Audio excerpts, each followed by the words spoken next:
Madam, আপনার কথা শোনা যাচ্ছে না। আমি এখনো কিছু বলি না, এখন শোনা যাচ্ছে? জি মাঝখানে ম্যাম, একটু শোনা যাচ্ছে। নেটওয়ার্ক ইস্যু হয়েছিল। হ্যাঁ, ওই যে আপনি জিজ্ঞেস করছিলেন যে হচ্ছে শুধু অ্যাডভান্টেজ আর ডিসঅ্যাডভান্টেজ করলে হবে কিনা। মনে হয় না।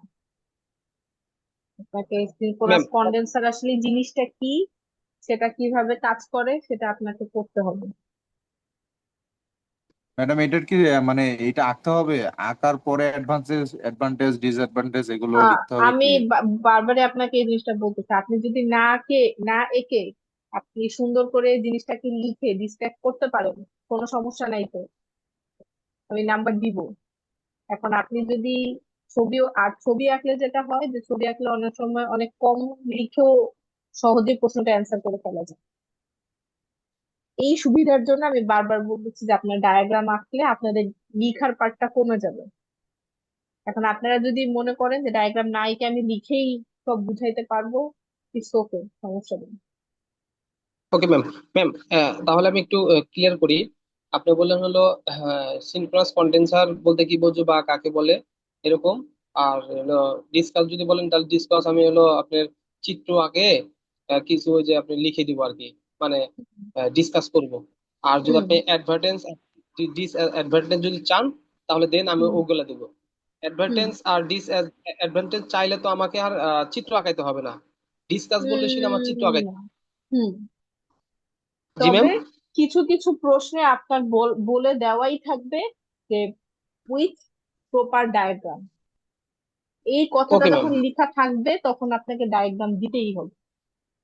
ঠিক আছে তো ম্যাম, এই বুঝতে জন্য পারছি। আপনি ডায়াগ্রাম গুলো আসলে দেখবেন, কারণ কোন প্রশ্নে ডায়াগ্রাম আছে সেটা তো আর আমি আপনাকে বলতে পারবো না। তো এই জন্য ওকে আপনি ম্যাম। ডায়াগ্রাম গুলো দেখবেন।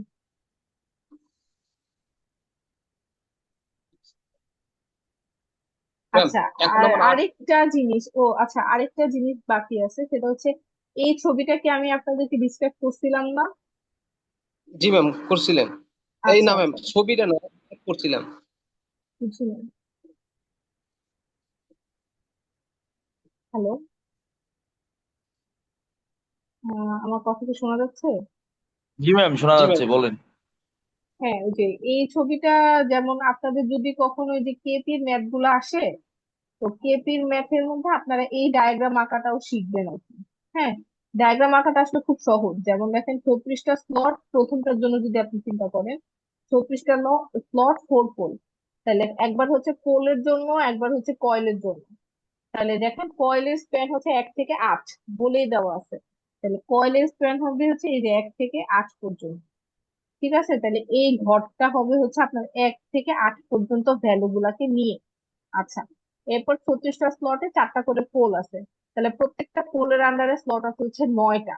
তার মানে 1 থেকে 9 পর্যন্ত হচ্ছে আপনার একটা পোল, এবং দ্বিতীয় পোলটা শুরু হবে 10 থেকে। তাহলে 1 নাম্বারটা আর 10 নাম্বারটার মধ্যে পোল পিচ কত হবে? 180 ডিগ্রি হবে না? কারণ এটা তো বিপরীত হয়ে যাবে তখন, কারণ 10 থেকে তো ডিফারেন্ট কিছু, আর পাশাপাশি দুইটা পোল তো আসলে আলাদা হয়।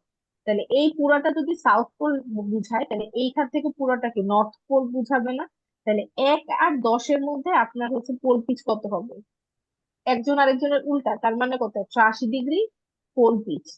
তাহলে এখন এই যে এইভাবে আপনি আসলে যেখানে 1 থেকে 10 বলছে, এই জন্য দেখেন 1 থেকে 10 আঁকাইছে।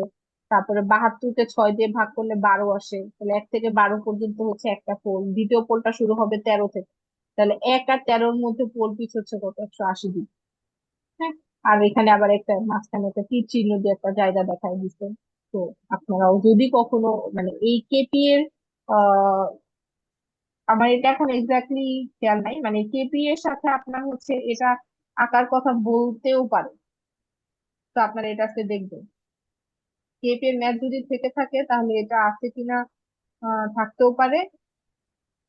বা যদি আপনাকে এটার কথা না বলা থাকে তাহলে আর আঁকার দরকার নেই, বা যদি বলা থাকে তাহলে কিন্তু এই ছবি আঁকতে হবে। এই তো, আর কিছু? সব করতে হবে। হ্যাঁ। ম্যাম এখানে এখানে যে আপনি বললেন যে 1 থেকে 8 হলে তাহলে 1 থেকে 8 পর্যন্ত আমি নিলাম। তারপর হলো হুম স্লট হুম পার পোল যখন হুম ভাগ করে দেখলাম হলো 9, তখন 9 নয়। দিলাম। হুম। এখানে এখানে চলে গেছে ম্যাম। হুম, 1 থেকে 9 হচ্ছে একটা পোল চলে গেছে, মানে ধরেন আমি ধরে হ্যাঁ, নিলাম এটা সাউথ পোল, তাহলে নর্থ পোল হ্যাঁ, শুরু হবে কি 10 থেকে না? হ্যাঁ, 10 থেকে। তাহলে এটা শুরু এখন আর এটা শুরু, এদের মধ্যে অ্যাঙ্গেলের হ্যাঁ, ডিফারেন্স কত হবে? দুইটা ভিন্ন পোলের মধ্যে অ্যাঙ্গেলের ডিফারেন্স অলওয়েজ 180 ডিগ্রি। হুম, মেকানিক্যালটা না, অ্যাঙ্গেল। জাস্ট একজন আরেকজনের বিপরীত বোঝানোর জন্য 180 ডিগ্রি পোল দিচ্ছি। জি ম্যাম। এখন আমার কোশ্চেনটা হলো, দেখেন সেকেন্ডটা বি নাম্বারে দেখেন, যখন আমি এটা বের করছি 12, 12 কিন্তু বের করছি। হুম, এই যে 72কে 6 দিয়ে ভাগ করলে 12 আসে, সেই জন্য।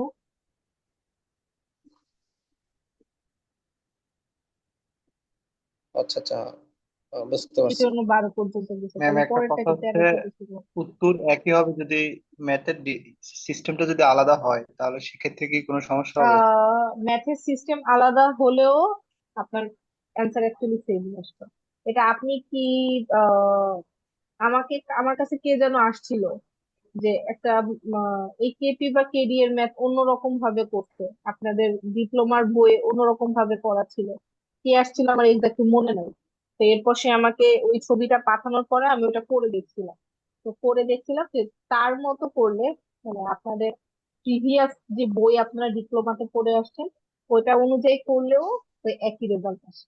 মানে ওই সময় এক সেম সূত্র সূত্র আসলে সেম জিনিসটাকে একটু অন্যভাবে ডিসকাস করে, আর কিছু না। তো আপনারা যদি ওই ইকুয়েশন দিয়েও করেন ওই একই রেজাল্ট দিবে।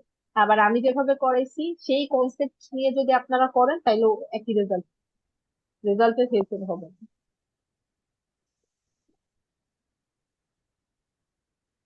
ম্যাম, এখানে একটা আমার একটা কথা হলো যে আমরা যখন ম্যাথ গুলা করি হুম। তখন আহ কিছু কিছু সময় দেখি কি আপনি হলো রেজাল্ট ডিফারেন্স হয়। একজনের 2 বেশি হয়, একজনের 2 কম হয়। মানে আমার কিন্তু থিওরি সবকিছু ঠিকঠাক আছে, এতে কি ম্যাম প্রবলেম হওয়ার কথা আছে? প্রবলেম হবে? প্রবলেম হবে বলতে, এখন কেন একজনের 2 বেশি আসছে, কেন আরেকজনের 2 কম আসছে, এটার জন্য যদি আমি কোনো মানে দেখি যে তার 2 বেশি আসাটা আসলে ভুল হয়েছে, সেটা আমি চেক করবোই যে কেন বেশি আসলো। আপনি ম্যাম, যেমন চেক করছেন আমিও চেক করবো। তো আমি যদি ভুল জি ম্যাম, খুঁজে পাই তাইলে তো আমি আসলে কাটবো। আর আমি যদি ভুল জি খুঁজে ম্যাম। না পাই, আমার কাছে যদি মনে হয় যে না দুইটাই আসলে সঠিক, কারণ এক ম্যাথ তো অনেক ভাবে করা যায় যে একই পারে, তো তাহলে সে নাম্বার পাবে। এখন ম্যাম, আমি দশমিকের পরে কেউ 2 ঘর নেয়, কেউ 3 ঘর নেয়। এটা কোনো ব্যাপার যেমন না। আমি ওই জায়গায় ম্যাম আপনার হলো 2-3 কম বেশি হয়ে যায় যখন হ্যাঁ বড় একটা হ্যাঁ হ্যাঁ, সেটা অ্যামাউন্ট আমি একটা সংখ্যা। সেটা আমি জানি, অসুবিধা নেই। ওই ধরনের প্রবলেমে কি কি হতে পারে, অ্যান্সার কেমন হতে পারে সেই সম্পর্কে আমার ধারণা আছে, আপনার এটা নিয়ে টেনশন করতে হবে না। তো আমি জি ওইটুকুর ম্যাম, জন্য যেই রেজাল্টের যেটুকু ডিফারেন্স আসবে ওইটুকু কোনো সমস্যা নেই। জি ম্যাম। আর এই ম্যাথের জায়গায় আমার একটু কথা আছে, সেটা হলো আপনি দেখেন ম্যাথে আপনি হলো 37.6-এ আসেন। হ্যাঁ।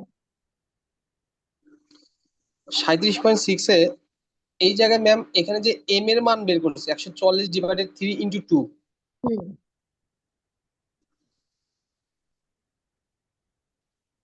আপনার কথা শোনা যাচ্ছে না, আপনি কি কিছু বলতেছেন? জি ম্যাম। কথা শোনা ম্যাম যাচ্ছে আমি না। বলতেছি, হ্যালো, হ্যাঁ হ্যাঁ, এখন বলেন। আমি বলতেছি এম এর যে এম এম সমান 140/3 × 2। হ্যাঁ, এইখানে এম এম এম কেন হবে ম্যাম? এখানে এন হবে না? সূত্রে তো আমার এন আছিল।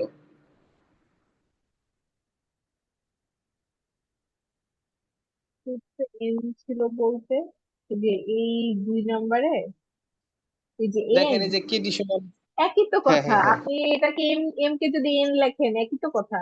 মানে ওই সময় আমি ওটাকে এম লিখছিলাম আর কি, বা জিনিস ঠিক থাকলেই তো আচ্ছা, হইলো। এম এর জায়গায় আমি এক্স ওয়াই ও ওকে। লিখতে পারি, বাট আপনার ক্যালকুলেশন ঠিক থাকলেই তো হইছে। আচ্ছা ম্যাম, আর একটা কোশ্চেন, সেটা হলো 3 × 2 আসলো কিভাবে? এটা একটু আমার একটু যদি ক্লিয়ার করতেন ভালো হতো। থ্রি আসছিল হচ্ছে 3 ফেজের জন্য, 3 ফেজ যেহেতু সেজন্য হ্যাঁ, থ্রি। আর প্রত্যেকটা ফেজের আন্ডারে কি আপ কন্ডাক্টর একটা ডাউন কন্ডাক্টর একটা ছিল না? জি, কারেন্ট একদিক দিয়ে উঠে ঘুরে এসে তারপর আবার নিচের দিকে নেমে গেছে। তো আমার দুইটা সাইডই জি, জি, চিন্তা করার দরকার না, আমার যে কোনো এক সাইড বা একটা ফেজ গ্রুপ চিন্তা করলেই চলবে। তো এই জন্য জি। সেটার জন্য দুইটা সাইড থেকে একটা সাইডকে আমরা বাদ দিয়ে দেওয়ার জন্য এখানে 2 দিয়ে ভাগ করি। ওকে ম্যাম, বুঝতে পারছি। আর এই কোশ্চেনে দেখেন যে আপনি হলো এনপির মান বের করছি যে আই ইন্টু এনসি। হুম। এখানে আই এর মান আমরা সরাসরি 24 ধরছি, মানে এখানে আমি এন এর মান আয়ের যেভাবে মান বের করছি 24 ওইটা। হচ্ছে যে এক একটা ফেজ গ্রুপের আন্ডারে 24টা করে স্লট আছে, আচ্ছা। প্রত্যেকটা স্লটে আবার 10টা করে কন্ডাক্টর আছে। তাহলে একটা ফেজের আন্ডারে টোটাল কয়টা কন্ডাক্টর আছে? 24 × 10 না? ও, এইখানে আরেকটা, তাহলে এই কোশ্চেনটাই এই সেম হলো 37.7 জান একটু ম্যাম কষ্ট করে। হ্যাঁ। 37.7 দেখেন এনপি সমান আই ইন্টু এনসি, এখানে টার্ন সংখ্যা ইউজ করছে। হ্যাঁ, এটা একটু ক্লিয়ার করে দেন ম্যাম। এখানে টার্ন বলতে আহ, যেটা হচ্ছে আমি দেখলাম আর কি, যে এখানে টার্ন বলতে বোঝাচ্ছে যে like each coil has 8 turn, মানে হচ্ছে 8 বার পেঁচানো হয়েছে। তো আপনি যদি 8 বার পেঁচানো চিন্তা করেন, মানে কি, মানে একটা স্লটের ভিতরে টোটাল 8টা করে টার্ন গেছে না, মানে 8টা করে কন্ডাক্টর গেছে না, এরকম জি। এরকম বোঝানোর চেষ্টা করতো ওরা প্রশ্ন।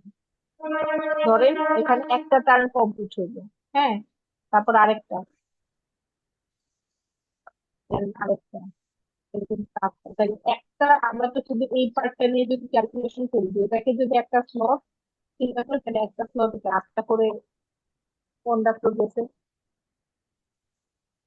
ওরা হচ্ছে এটা ধরে ম্যাথ করছে, আমি যেটা দেখলাম আর কি।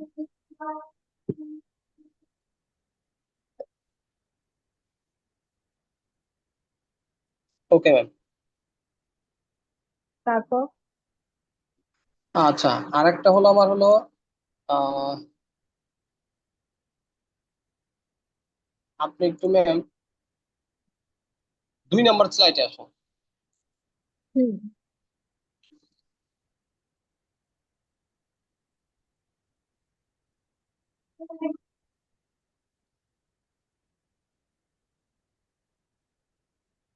এই যে 2 নম্বর স্লাইডে যেমন আপনার এখানে কয়েল পিসের যে একটা ডেফিনেশন আছে, মানে আপনি হলো দাঁড়ান প্রমাণ দাঁড়ান, প্রমাণ। আমি আগে কল দিতে চাই। এটা, না এটা তো না, জি কোনটা এটা? জি জি জি জি। আচ্ছা, বল। এখানে ম্যাম কয়েল পিচের যদি ডেফিনেশন বা সূত্রে যেমন প্রমাণ, এখানে শেষের দিকে কিন্তু একটা সূত্র আসছে। আহ, সূত্রটা হলো যে যেমন সমান আরএমএস, আপনি যখন বললেন আরএমএস এর মান, তারপর হলো কয়েল পিচ ফ্যাক্টর। এখানে যেটাই আপনি চাবেন আমি যে সিনক্রোনাইজ ভাবে লিখবো, এটা আমার কোথা থেকে শুরু করব, যেমন এই ডায়াগ্রাম যে একটা রাউন্ড ডায়াগ্রাম আছে, এটা থেকে শুরু করতে হবে আমাকে। একটা, আপনি একটু কষ্ট করে আবার বলবেন। মানে আপনি বলতে চাচ্ছেন যে আপনি ধরেন কেপি ইউজ করে বের করতে হবে, হ্যাঁ। তাহলে কেপি এর মান বের করতে আসবে কোথা থেকে?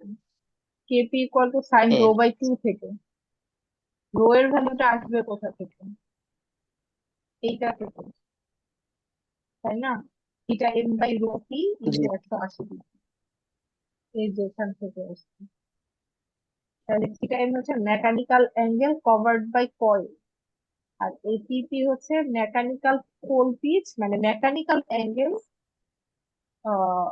মানে পোলের মেকানিক্যাল অ্যাঙ্গেলটা এক একটা পোলের আন্ডারে কি পরিমাণ মেকানিক্যাল ডিগ্রি যাচ্ছে। তো যদি আমার 4 পোল হয়, তাহলে একটা টোটাল কত, 360 ডিগ্রি। এখন যদি আমার 4 পোল হয়, তাহলে এক একটা পোলের আন্ডারে কি 90 ডিগ্রি করে যাচ্ছে না? তাইলে হচ্ছে আমার এই জি পোল পিচ যেটা, সেটা আসবে হচ্ছে মেকানিক্যাল অ্যাঙ্গেলে 90 ডিগ্রি।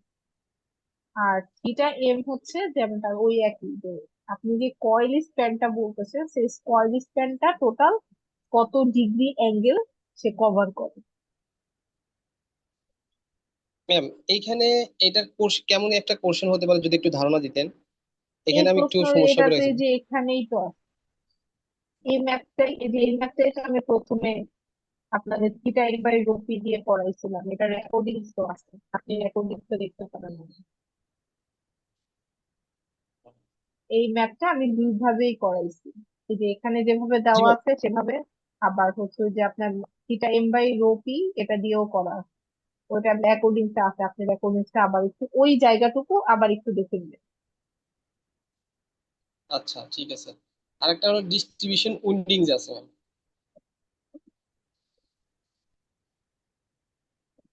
হ্যাঁ, এখানে এখানে ম্যাম দুইটা চিত্র আছে। তো দুইটা চিত্র হুম, এক জায়গায় হলো দুইটা চিত্র ভিতরে আমি কোনটা ইউজ করতে পারি পরীক্ষা হলে, যদি পরীক্ষা আসে? দুইটাই কিন্তু হুম, সেম, কিন্তু একটা আছে হ্যাঁ হ্যাঁ প্রাইম দেওয়া আছে, একটা। এটা ইউজ করবো।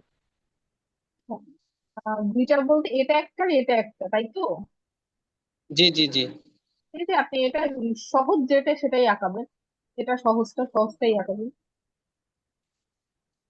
আচ্ছা হুম, ওকে ম্যাম।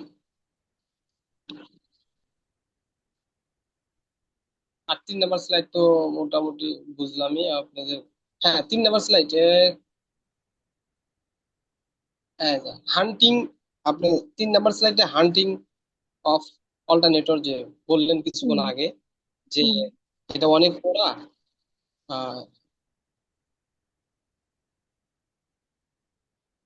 আপনার কথা আবার শোনা যাচ্ছে না। জি ম্যাম। ম্যাম এই যে হুম, হান্টিং অফ অল্টারনেটর, হ্যাঁ, এখানে আপনি একটু কথা বলছিলেন, আমি শুনতে পাই নাই, এই জন্য আমি আবার কোশ্চেন করলাম। এখানে আচ্ছা। বলছিলেন যে অনেক পড়া। হ্যাঁ অনেক। ম্যাম, এখান থেকে কি বলবো, মানে আমি শুনতে পাই নাই তখন। ও আচ্ছা, হান্টিং থেকে আপনারা হচ্ছে যে হান্টিং এ কি কি আছে, যে হান্টিং কেন হতে পারে, কজ অফ হান্টিং কেন হতে পারে, অথবা হান্টিং হলে আপনার সিনক্রোনাস মেশিনে কি ইফেক্ট করতে পারে, তারপর আপনার আছে হান্টিং হলে আপনি সেটা কিভাবে সলভ করতে পারেন। হ্যাঁ, এরকম 3টা পার্ট দেওয়া আছে। তো কেন হতে পারে তার মতো দেখেন ছোট ছোট করে 4টা, জাস্ট খালি টাইটেল দেওয়া আছে, আচ্ছা কোনো ম্যাম, কিছুই যাদের দেওয়া নেই। যাদের প্রবলেম নেই তারা কি বের হয়ে যাইতে পারে? হ্যাঁ, আপনারা চলে যেতে পারেন। তাহলে হচ্ছে আচ্ছা। দেখেন এখানে শুধুমাত্র 4টা টাইটেল দেওয়া আছে, just কি কি কারণে হতে পারে।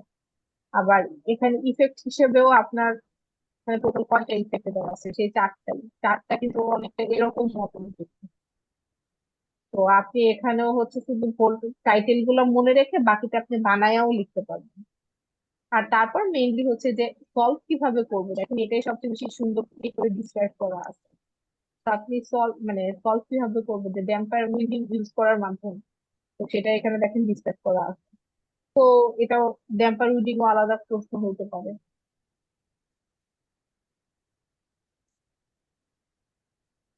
আর কিছু? আলহামদুলিল্লাহ ম্যাম, বুঝতে পারলাম। ঠিক আছে, এরপরও যদি আপনাদের কারোর কোনো সমস্যা থাকে তাহলে নেক্সট বুধবার আমরা একটা সলিউশন ক্লাস করতে পারি। যদি আপনাদের প্রবলেম থাকে সেক্ষেত্রে আমাকে জানাইতে হবে যে আপনাদের ক্লাস লাগবে। তাহলে আমি হচ্ছে বুধবারে একটা ক্লাস নিতে পারি। ওকে ম্যাম, ইনশাল্লাহ। ম্যাম, এই ক্লাসটাকে হ্যাঁ, আপলোড করা হবে আবার, রেকর্ড আহ, করা হয়ে থাকলে? হ্যাঁ হ্যাঁ রেকর্ড করা হয়ে থাকলে তা আপলোড হয়ে যাবে, অসুবিধা নেই। আমার কাছে ওকে ম্যাম। রেখে দিয়ে তো আমার লাভ নেই। হ্যাঁ, আপলোড হচ্ছে, মানে স্ক্রিন রেকর্ড হচ্ছে। এই তো। আর আপনারা সবাই অ্যাটেন্ডেন্স তো দিছেন? জি ম্যাম, আগের জি ম্যাম। ক্লাসে দিয়েছি। আচ্ছা ঠিক আছে, এক ক্লাসে দিলেই হবে। আচ্ছা ঠিক আছে, তাহলে যদি আপনাদের আর কোনো প্রবলেম সলভিং ক্লাসের প্রয়োজন না হয় তাহলে এটাই হচ্ছে আমাদের লাস্ট ক্লাস। আর যদি এরপর যে কোনো সমস্যায় কোনো প্রবলেম আপনারা আমাকে জানাতে পারেন, কোনো কিছু বুঝতে বা কোনো কিছু একটু অসুবিধা থাকলে। আর তবে আমার কাছে ডিরেক্টলি বলার আগে আপনি তো রেকর্ডিংস গুলো তো দেওয়াই আছে, আপনারা রেকর্ডিংস গুলো একটু ভালো মতো দেখবেন, বোঝার চেষ্টা করবেন। যদি বুঝতে না পারেন সেক্ষেত্রে আমাকে বলতে পারেন। ঠিক আছে, তাহলে আজকে আমার ক্লাস এখানে শেষ করতেছি।